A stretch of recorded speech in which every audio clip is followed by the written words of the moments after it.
Bienvenue dans cette vidéo sur le bien-être de l'abeille mellifère. L'abeille, bien que minuscule, mérite toute notre attention. Et si on découvrait les 5 libertés qui favorisent son bien-être? Premièrement, l'abeille doit toujours trouver de quoi manger et boire. C'est la liberté physiologique. Et à ton avis, ça mange quoi une abeille? Des fleurs? Presque. Elle récolte le nectar et le pollen qui proviennent des fleurs sauvages comme le pissenlit et cultivées comme le tournesol ou le colza. Et ça boit quoi une abeille? De l'eau bien sûr, comme toi. Mais attention, il faut toujours placer des cailloux dans l'eau pour éviter qu'elle ne se noie. Ensuite, l'abeille doit avoir un habitat adapté. C'est la liberté environnementale. Pour que l'abeille puisse vivre dans les meilleures conditions, les apiculteurs leur ont conçu une maison spéciale, la ruche. Elle peut prendre différentes formes, mais sert toujours le même objectif, protéger la colonie d'abeilles et leur permettre de produire du miel. Ça me donne faim, pas toi? La ruche doit être surélevée pour être protégée du froid et des prédateurs, et leur emplacement est tout aussi important. Il faut un endroit calme, ensoleillé, mais pas trop, et avec suffisamment de plantes pour que les butineuses puissent nourrir la ruche. Et pour décoller et revenir en toute sécurité, les abeilles disposent d'une planche d'envol, comme une piste d'atterrissage juste devant la ruche. Un autre critère super important, c'est de surveiller sa santé. C'est la liberté sanitaire. Les apiculteurs prennent des mesures préventives pour éviter les maladies et les parasites dangereux, voire mortels, comme le Varroa destructor, un vilain acarien, et vérifient régulièrement que la ruche n'est pas surpeuplée. La ruche, c'est un peu comme un hôtel, et les chambres sont limitées.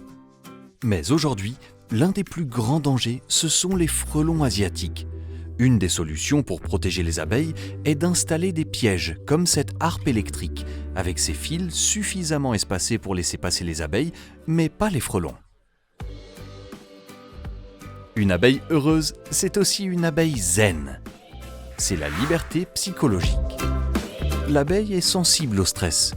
Les apiculteurs veillent donc à installer les ruches dans des endroits calmes, à l'abri du bruit et des perturbations. Lors des visites de la ruche, ils utilisent un fumoir car cela réduit leur agressivité et les calme. Pensant à un incendie, elles se gavent de miel pour un éventuel départ en catastrophe plutôt que de piquer. Et pour finir, une abeille doit pouvoir faire l'abeille. C'est la liberté comportementale. L'abeille mellifère est semi-domestique. Ça veut dire qu'elle est élevée par l'homme pour produire du miel, mais qu'elle conserve son indépendance. Elle a donc besoin de pouvoir s'envoler et de parcourir toutes les fleurs qu'elle veut. En bref, elle doit être libre comme l'air. Ah, une dernière chose à ne surtout pas oublier. Sans les abeilles et les autres pollinisateurs, il n'y aurait pas de fruits, car c'est eux qui pollinisent les fleurs. Mais ça, tu demanderas à ton professeur. Un moment que j'adore, en fait, c'est le soir, parce que donc les abeilles, elles travaillent toute la journée. Dès que le soleil est assez haut, qu'il fait assez chaud, hop, les butineuses sortent de la ruche et elles vont commencer à butiner des fleurs un peu partout. Et là, elles rentrent dans la ruche avec des petites pelotes de pollen accrochées aux pattes. Et ça, je trouve ça très joli parce que le pollen a plein de couleurs différentes. En fonction de la fleur qu'elles vont butiner, le pollen peut être rouge, jaune, vert, bleu.